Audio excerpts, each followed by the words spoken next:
안녕하세요. 워런 버핏처럼 매일 신문을 박전문께 읽으면서 투자의 고수가 됩시다. 웜의 신박 오늘 5월 14일 수요일 맞죠? 수요일 순서 시작하도록 하겠습니다.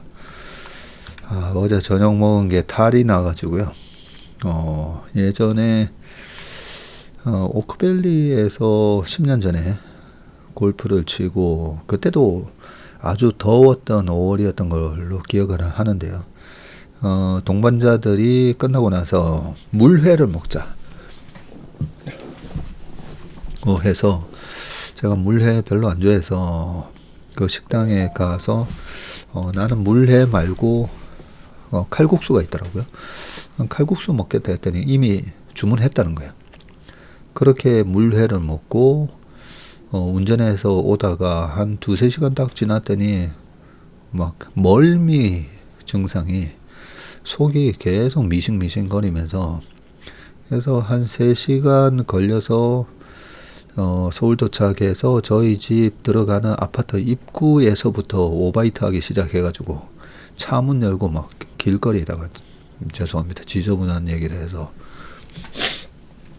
그리고 좌회전에서 들어가면서 그 애들 놀이터가 있었는데 그 놀이터 근처에서도 오바이트를 한 8번인가 그날 했었거든요. 엄청 고생을 했었는데 어젯밤에 거의 똑같은 증상이 나타나가지고 그래서 저 어제 저녁을 같이 한 고객분한테도 오전에 물어봤어요.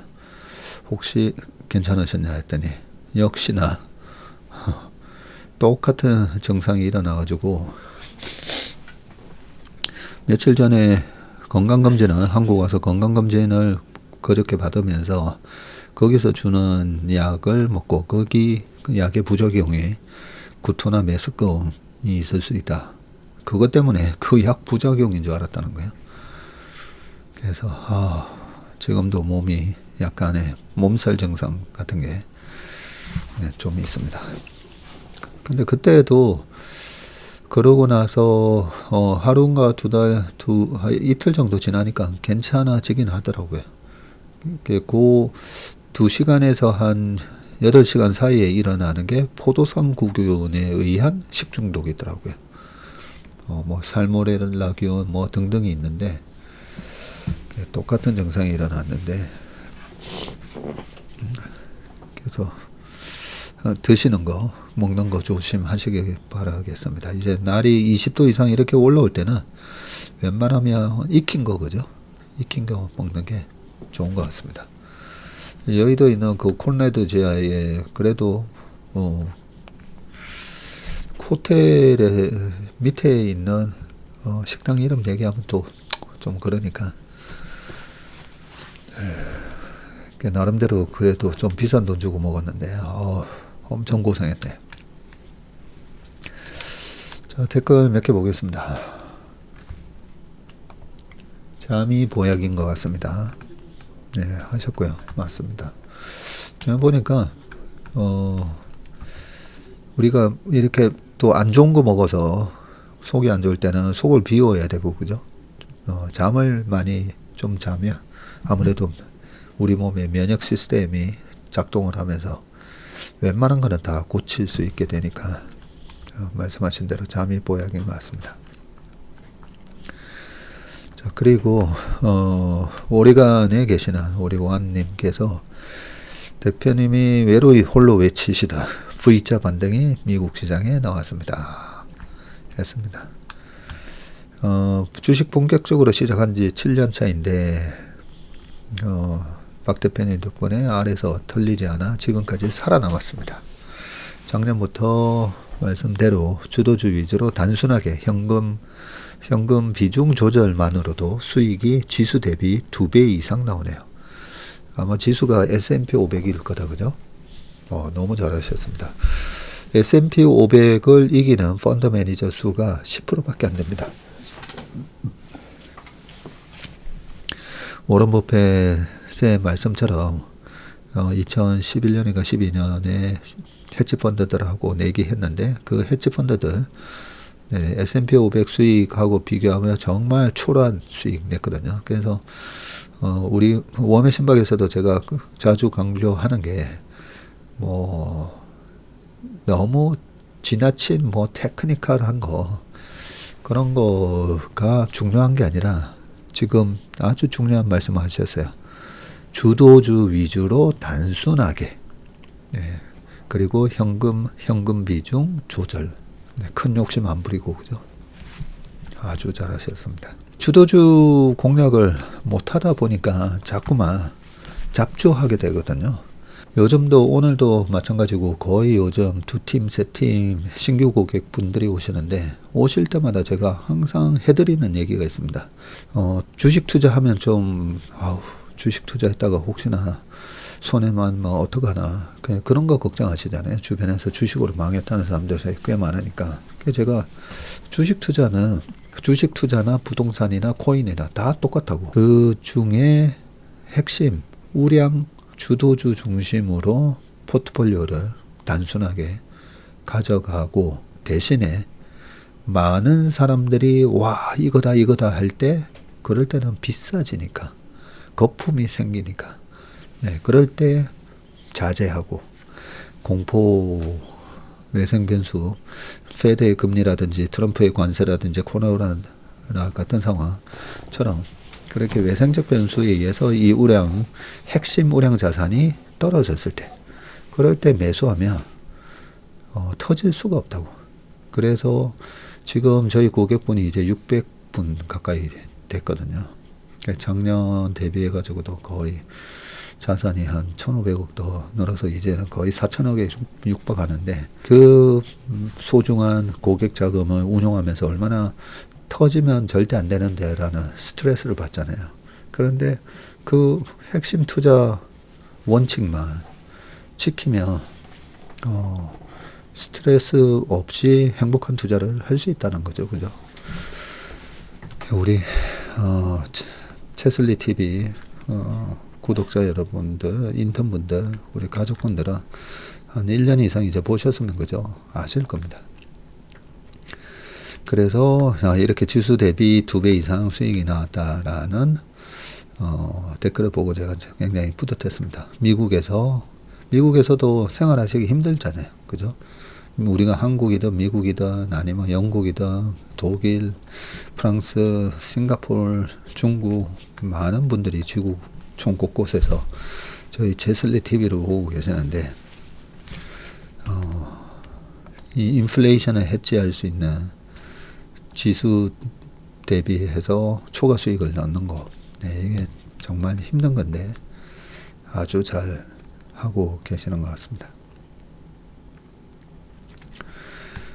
자, 서당계 3년이면 악당들 물리쳐 주세요. 핑크벨님이 또 얘기를 해주셨고요. 정직하게 살아야지 사기치면 안 됩니다. 그죠? 사기치는 나쁜 놈들 처벌을 좀 무겁게 해야 돼요. 특히나 이 금융사기 치는 놈들은 정말 처벌 세게 때려야 됩니다. 아니 우리가 그 생계형 편의점에서 뭐 빵 훔치고 예, 그런 생계형 절도나 이런 거에 대해서도 우리가 처벌을 하는데 멀쩡하게 금융사기 쳐가지고 돈 벌려고 하는 네, 도희 아빠님이 삼양식품 편입해서 편입이 됐죠. 보통 편입 발표 날부터 한 2, 3일 빠지고 그러고 나서 편입되는 5월 말 다시 올라오면서 시장의 분위기에 따라서 좀 다르긴 한데요. 결국은 편입되는 날이 고가인 경우가 한 70%인 것 같고요. 너무 지나치게 좀 과열돼 있었다면 편입 전에도 별로 못 올라가고 이렇게 또 빠지기도 하더라고요. 그 시장 분위기도 많이 달려 있습니다. 우리 또양님도 저도 과거에 유튜브 보고 따라 산 아픈 종목들이 있어서 남 이야기 같지가 않다라고 하셨습니다. 처음 보는 분인데 프리스컷 third gene이라고 하신 거 보니까 프리스컷 3세대 땡스 브로라고 해주셨습니다. 저희 딸이 저희 아들한테 자주 쓰는 표현입니다. 땡스 브로. 우리 복주님이 아내가 비슷한 생활 방식으로 사는데 심각한 곳이 3곳이 있는데 첫 번째 화장대, 두 번째 옷장, 그리고 세 번째 냉장고. 제 스타일로 상상을 해보면 대충 어떨지. 제 옷을 쌓아 놓는 곳이 있거든요. 네, 한참 찾아야 됩니다. 뭐 축구복, 양복, 그리고 일상 캐주얼복 다 섞여 있다 보니까 네, 한참 찾아야 됩니다. 투자해 본지 사셨네요. 골드레인 님이 책 가게가 16,200원이지만 책의 가치는 1억 6,200만원입니다. 아유, 감사합니다. 1억 6,200만원은 아니더라도 1,600만원 가치는 있다라고 저도 생각을 합니다. 사실 네, 그렇습니다. 그 다음에 우리 헬로파파님도 현대차랑 현대차 이읍이랑 이렇게 교체 매매했던 얘기를 올려놓으셨고요. 우리 김준희님께서 좋은 수익을 내기 위해서 지금 초보자에게 가장 효과적인 주식 접근 방식은 무엇입니까? 라고 하셨습니다. 초보자이니까 그냥 얘기만 듣고, 그죠? 제가 뭐 사보세요. 뭐 이럴 수는 없잖아요. 왜냐하면 사는 것도 중요하지만 파는 것도 중요하니까, 그죠? 그래서 저희 인턴 분들이 해 오시는 것처럼 꾸준히 공부를 해서 나만의 투자 스타일을 만드셔야 되고요. 그 롤 모델이 워런 버핏이나 아니면 존 템플턴이나 피터 린치나 이렇게 롤 모델 정하셔가지고 그렇게 따라하기 한번 해보시면 좋을 것 같습니다. 근데 뭐든지 어떤 스타일이든지 제가 처음에 말씀드렸던 것처럼 핵심 우량 기업, 내가 투자하는 이 기업은 그 기업이 만드는 제품은 이 회사밖에 못 만드는가, 이 회사가 그 산업 내에서 독보적인 경쟁력을 갖고 있는가, 네, 그거 따지면서 투자하시면 가격은 좀 안 보셔도 돼요. 사실 가격은 좀 처음에는 안 보시고 그렇게 해서 한 50% 정도, 내가 한 500만 원 투자하려고 했으면 그런 주식들 일단 250만 원씩 사보시고, 그러고 중간중간에 변동성에 의해서 출렁출렁 할 때마다 5% 7% 빠지면 뭐 손절하고 그런 엉터리 위험관리 방식 이런 거 하지 마시고요. 네, 그렇게 독보적인 기업들 빠질 때 10% 빠질 때 20% 빠질 때 비중을 총 500만 원이면 50만 원씩 추가적으로 매수하시는. 이번 시장 한번 복귀해 보시면 미국의 팔란티어밖에 못 하잖아요, 지금. 그리고 테슬라의 FSD라든지 휴머노이드, 그 회사 뭐 중국 업체도 있긴 하지만 시장은 다 알 겁니다. 누가 독보적인 경쟁력을 갖고 있는지. 그리고 뭐 브로드컴부터 해가지고 엔비디아도 다 올라왔죠, 그죠? 그래서 이 회사밖에 할 수 없는지, 예, 그거는 그 정도는 할 수 있잖아요, 우리가. 예, 그리고 예, 자금 관리 하시면 될 것 같습니다. 기도하는 투자자님. 지난 4월 9일에 코덱스 레버리지 사서 아직 끌고 가고 있는데 오늘 종가로 23% 수익이 나고 있습니다. 따봉입니다. 레버리지는 보통 일주일이 적당하다고 하셨는데 등락이 심하지 않고 우상향하는 경우에는 RSI를 보고 매도 시기 판단하면 되는지요. 언제가 될지 모르지만 바실리 잘 보고 있다가 다음에 같은 기회가 오면 금액을 더 늘려서 대응해 볼 예정입니다. 어제 축구 후배가 밤에 만났는데 최슬리 AI를 쓱 보여주는 거예요. 그래서 제가 이거 비밀인데 어떻게 알았냐 했더니 형님이 지난주 사우나에서 얘기해 주셨잖아요. 그런 거예요. 그래서 생각해 보니까 그 후배도 이상한 잡주 있잖아요. 주식을 잡주하는 선수한테 배워가지고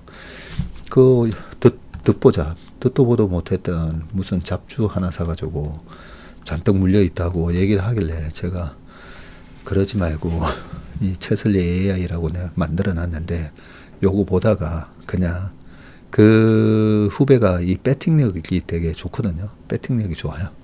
배팅력이 좋은데 이 잡주에다가 배팅을 하면 안 되잖아요. 그래서 그런 선수는 이렇게 그냥 지수에다가 배팅, 그리고 좀 배팅력이 세다고 말씀드린 것처럼 약간은 그냥 밋밋하게 투자하기보다는 뭔가 승부를 보고 싶어하는. 그러고 보니까 어젯밤에 홀인원 했다고 저한테 악수, 형님 제 손 잡아보세요 막 그랬었는데, 그런 선수들은 보일러 사업하는 후배인데요. 그 종목 리서치가 안 되잖아요. 그러다 보면 괜히 여기저기 기웃거리다가 막 잡주하면서 돈 잃게 돼 있으니까. 그래서 채슬리 AI 그거 보면서 그냥 그 신호 나오면 코덱스 레버리지나 투자해서 그 신호에다가 얘기를 해놨잖아요. 10% 수익 나면 그냥 팔아라고. 벌써 올해 3번 지금 달성되는 것 같은데. 근데 좋은 질문 해주셨는데, 이게 제가 설명을 좀 드렸잖아요. 이번 달 전망을 한 2710 정도도 갈 수 있다고. 그리고 4월 초에 공포감이 심했기 때문에 이번에 올라올 때 생각보다 좀 더 올라올 거라고. 이럴 때는 뭐 10% 자르지 않고 좀 더 끌고 가도 됩니다. 근데 RSI 좋은 얘기 하셨습니다. 기준 딱 정해 놓으시고 RSI 얼마 되면 일단 이익 실현, 그렇게 하시면 될 것 같습니다. 우리가 주식 바닥에 있어서 사는 거는 어떤 얘기를 듣고 샀더라도 파는 거는 자기 스타일과 자기 상황에 맞게 알아서 잘 파시면 됩니다. 자, 여기까지 하고요.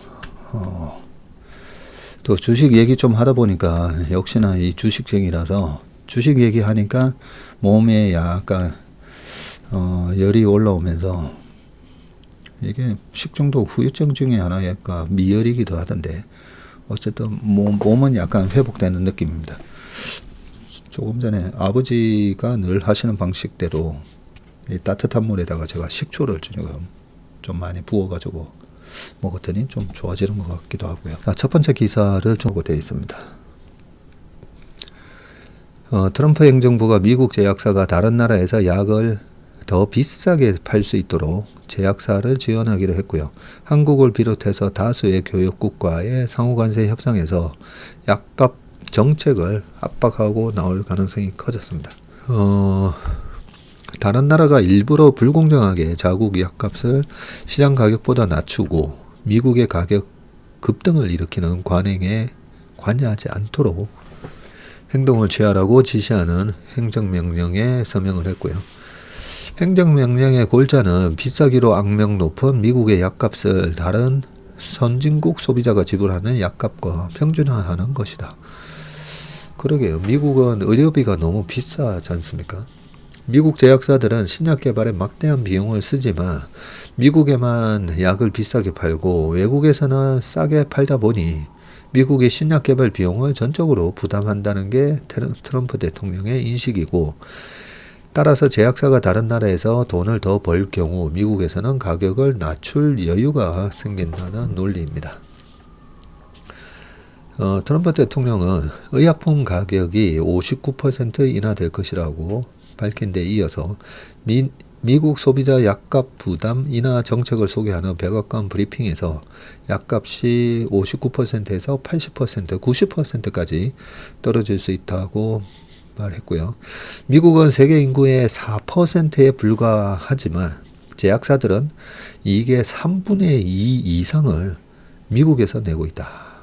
오늘부로 미국은 다른 나라의 의료 서비스를 보조하지 않겠다 했고요. 앞으로 미국이 다른 선진국이 지불하는 약값 중 최저 가격을 낼 것이라면서 이를 최국 대우 가격이라고 불렀습니다. 그리고 이를 위해서 제약사들이 다른 나라와 가격 협상을 하는 것을 지원하고 다른 나라가 협조하지 않으면 추가 관세를 부과할 수 있다는 입장을 시사했고요. 미국을 포함한 다수의 국가에서는 정부가 의료보험 제도를 운영하면서 제약사와 직접 약값을 협상합니다. 트럼프 대통령은 제약사가 다른 나라를 상대하는 것을 도와줄 것이라면서 이런 짓을 하는 나라들을 조사해서 그들이 미국에서 사업하기 위해 내야 하는 가격에 추가하겠다고, 그리고 다시 말해 다른 나라가 옳은 일을 하지 않으면 우리는 관세에 추가하겠다고 밝혔습니다. 특히 EU를 콕 집어서 가장 심하다며 미국의 환자들이 독일과 EU 모든 국가의 사회주의 의료 체계를 사실상 보조해 왔다고 얘기를 하셨고요. 유럽을 특정했지만 약값 문제는 한국의 대미 협상에서도 쟁점이 될 가능성이 크고요. 미국 제약사들은 혁신 신약에 대해서 한국 정부가 보험 약값을 제대로 반영하지 않는다고 수년 동안 주장해 왔었군요. USTR도 올해 국가별 무역장벽 보고서에서 제약 및 의료기기 산업의 경우 한국의 가격 책정 및 변제 정책의 투명성이 부족하고 정부가 제안한 정책 변경에 대해 이해 당사자들이 의견을 제시할 기회가 부족하다는 우려가 업계에서 계속 나오고 있다고 소개는 몰랐네요. 그런데 트럼프 말이 다 사실인지는 모르겠지만 미국은 세계 인구의 4%에 불과하지만 제약사들은 이익의 3분의 2 이상을 미국에서 내고 있다. 네. 세계 인구 90억 곱하기 4%, 4구 30년 하면 한 3억 6천만 명 나오니까요. 근데 제약사들의 이익은 다 3분의 2가 미국에서 내고 있다. 그런데 약값을 낮추려면 이 삼성바이오로직스 같이 CMO 하는 데다가 더 위탁 생산을 맡겨야 되지 않나 싶고요. 그리고 셀트리온이 하는 바이오시밀러 있잖아요. 시밀러를 통해서 또 오리지널 신약보다는 약값을 낮출 수가 있으니까 오히려 삼바나 셀트리온한테는 호재가 아닌가 싶은데 최근에 가격은 오히려 빠졌죠. 자, AI 퍼플렉시티 몸값 20조 원, 반년새 50%나 껑충이라고 되어 있습니다. 이분이 누구죠? 아라빈드 스리니바스 퍼플렉시티. 미국 AI 스타트업 퍼플렉시티가 CEO, 이분이 CEO인데 새 펀딩 라운드에서 몸값을 약 20조 원으로 평가를 받았고요. 6개월 새에 50%나 급증한 것으로 AI에 대한 투자자의 열기가 뜨겁다는 방정으로 풀이된다. 파이낸셜 타임즈 등 주요 외신은 사안의 정통한 복수의 소식통을 인용해서 퍼플렉시티가 5억 달러를 조달할 새 펀딩 라운드에서 몸값을 20조 정도로 평가를 받았다고 보도했고요. 지난해 12월 마지막 펀딩 라운드 당시만 해도 90억 달러로 평가됐는데 불과 6개월 사이에 50억 달러나 불어났습니다. 아라빈드 CEO는 지난달 파이낸셜 타임즈 인터뷰에서 우리는 현재 약 3천만 명의 이용자를 확보하고 있는데 이 수를 1억에서 5억 명까지 늘리려면 더 많은 자금이 필요하다고 했고요. 자금 조달에 의욕을 보인 바가 있다고 합니다. 퍼플렉시티는 20년 넘게 계속된 구글의 검색 시장 독점을 깨겠다는 목표를 가진 AI 스타트업으로 같은 이름의 AI 검색 챗봇을 제공하고 있고요. 또 사용자 명령에 따라 사람처럼 웹 브라우저를 열고 온라인 검색을 수행하는 에이전트 브라우저 코멧도 준비 중이라고 하네요. 주요 수입원은 구독료이고요. 지난해 8월 월간 매출을 기준으로 추정한 연간 매출은 3,500만 달러로 집계가 되고 있다고 합니다. 한 얼마죠? 3,500만 달러.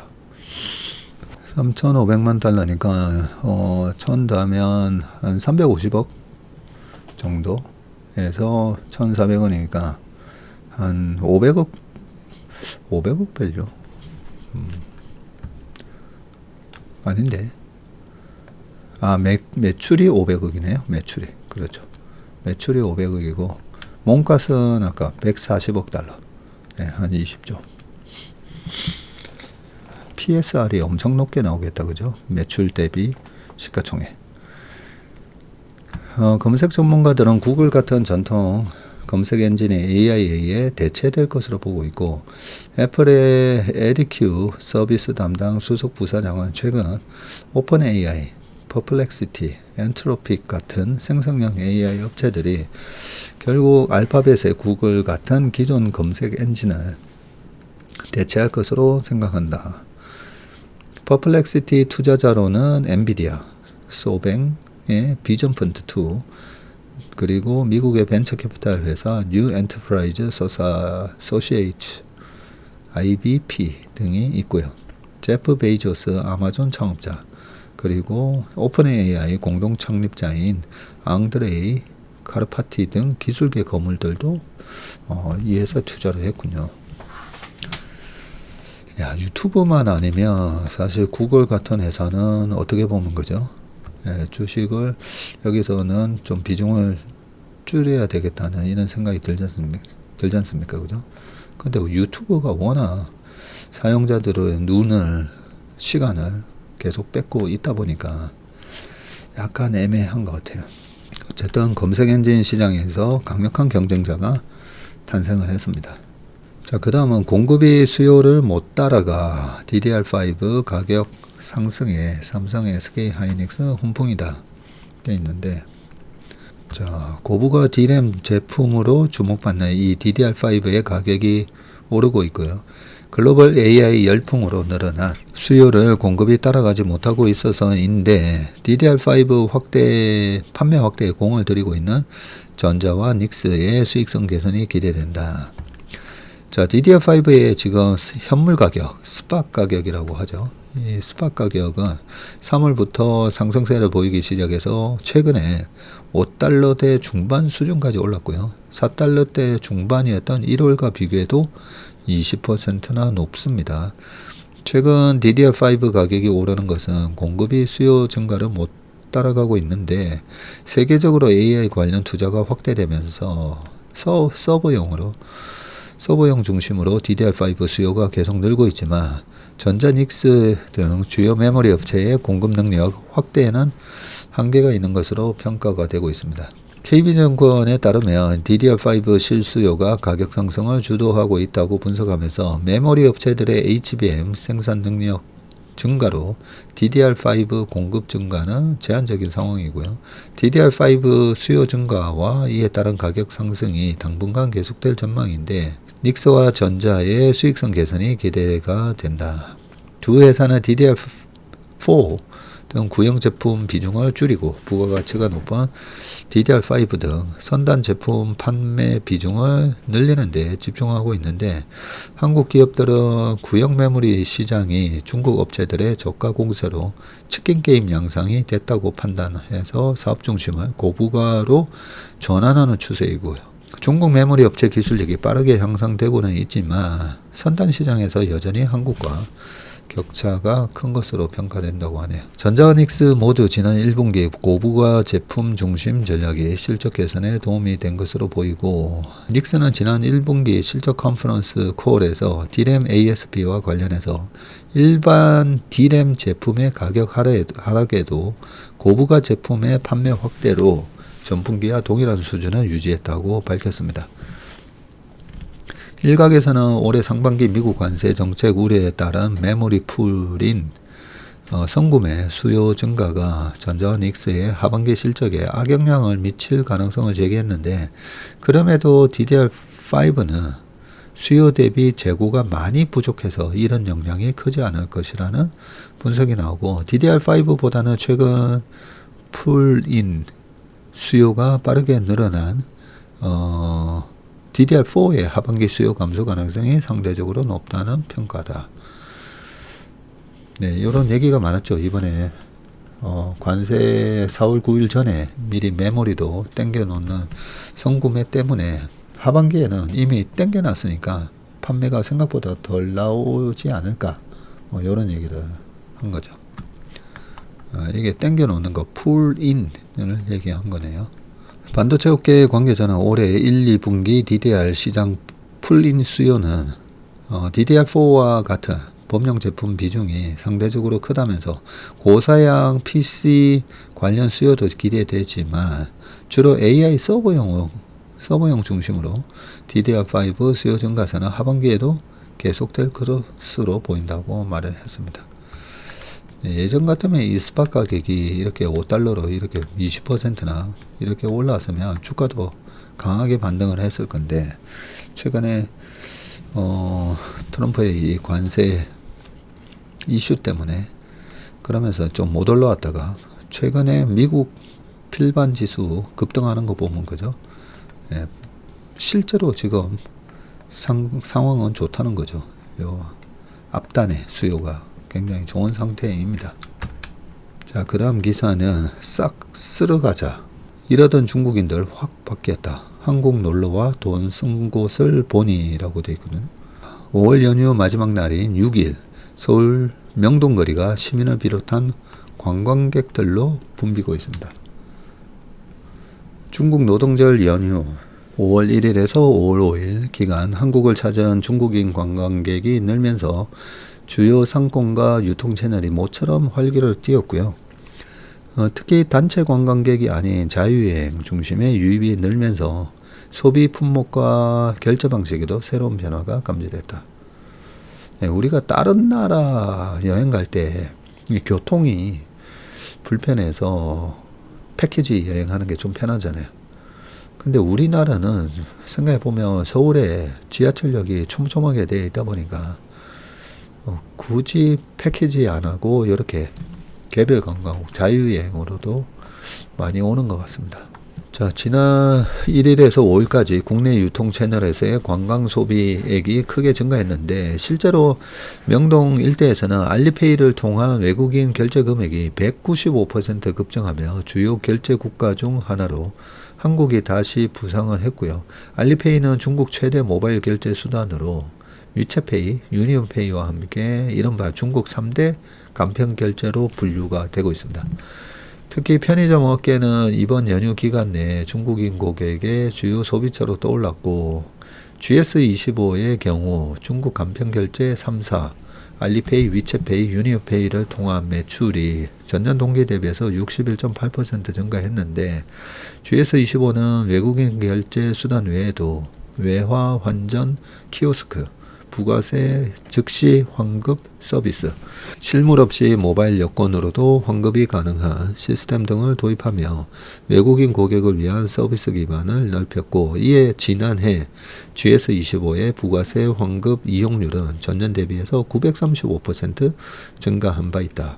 CU도 수혜를 받는데 중국 간편 결제 3사 이용 건수가 지난해 같은 기간 대비해서 39%나 증가했답니다.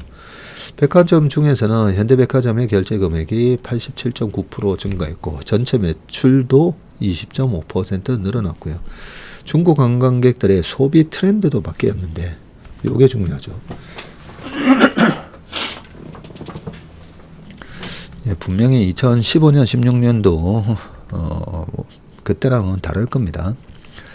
자, 단체 관광 중심의 대량 쇼핑에서 벗어나서 개별 관광객들이 한국인처럼 소비하려는 경향이 짙어졌고, GS25에 따르면 노동절 기간 외국인 매출 상위 품목에는 그릭 요거트와 바나나 우유, 아망추, 하이볼 등 국내 SNS 인기 상품이 다수 포함됐고요. 패션 업계에서도 중국인 소비 회복 조짐이 뚜렷했는데 패션 플랫폼 무신사의 오프라인 매장 매출이 급증한 게 대표적입니다. 홍대에 위치한 무신사 스토어에 지난 5일까지 중국인 매출은 전년 동기 대비해서 175% 증가했고 명동점도 2.1배 증가를 했다고 합니다. 유통업계는 최근 중국 내에서 한한령 해제 가능성이 조심스럽게 나오자 올 하반기 국경절 연휴를 앞두고 외국인 수요가 더 확대될 것으로 기대하고 있고요.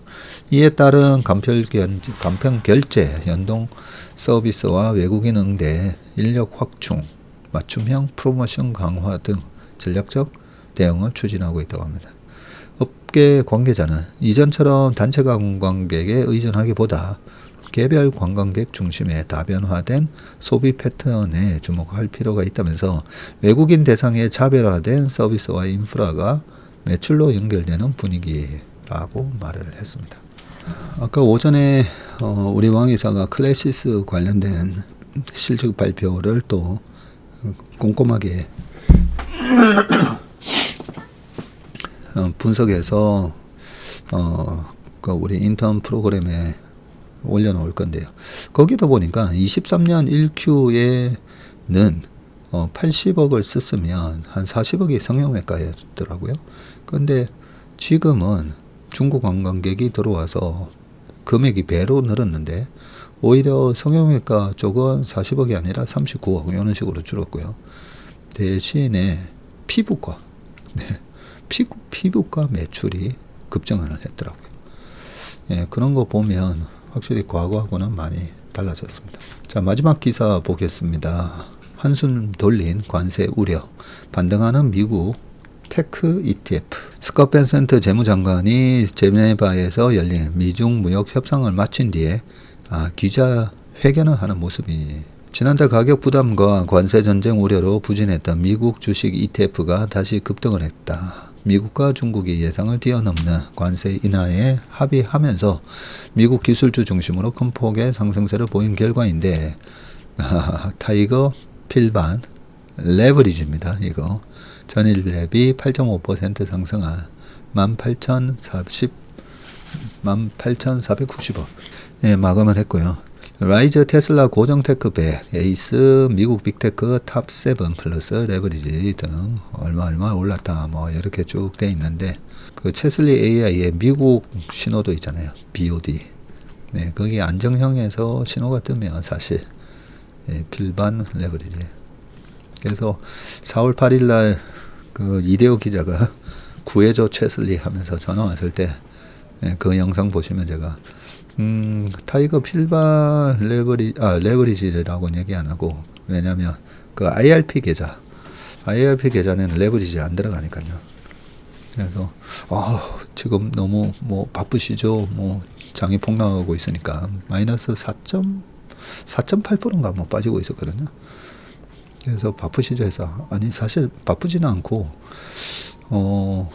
IRP 계좌에다가 이 필반 지수를 넣을까 그런 거 고민하고 있다라고 하면서 슬쩍 힌트를 줬었죠. 실제로 저희 퇴직연금 ETF, 퇴직연금 MP에서 그날 필반, 타이거 필반 요 레버리지 아니고요. 이거 변경을 했습니다. 저희 고객분들 중에서 퇴직연금 MP를 받아보시는 분들은 아마 그날 연락 받으셨을 건데, 그래서 체슬리 AI에서 미국 신호 나왔을 때는 타이거 필반 요거 사시면 사실 수익이 한 35% 났더라고요. 자, 미국과 중국은 스위스 제네바에서 협상을 갖고 앞서 예고한 대규모 관세 부과를 대부분 철회했고, 미국은 대중국 관세를 145%에서 30%로 낮췄고, 뭐 이건 다 우리가 아는 내용이고, 그죠?